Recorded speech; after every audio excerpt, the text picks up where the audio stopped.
Miševi baš vole da grickaju knjige. Možda misle da će tako naučiti ono što u njima piše. A ljute se ovde kad gricnem neku. Kao da nema puno knjiga i kao da jednim klikom ne mogu da odštampaju novu. A u stvari, što manje štampamo, to više drveća sačuvamo. A ova je malo starija. Ona je iz vremena kada su knjige pisane rukom uz pomoć pera i mastila i kada su ručno ukrašavane kao prava umetnička dela.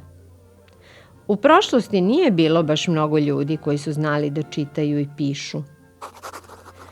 Joj, koliko li je vremena trebalo da se jedna ovakva knjiga napiše? Ma samo da se prepiše. Nije baš fora da je pogrickam. Ili da je ipak probam. Joj, pa ona ima 400 godina. Garant je i namazana nekim konzervansom da bi se toliko sačuvala. Ipak ja neću ni da diram, ni da grickam. Nije to lepo raditi u muzeju. Ili možda mogu da potražim neku malo svežiju.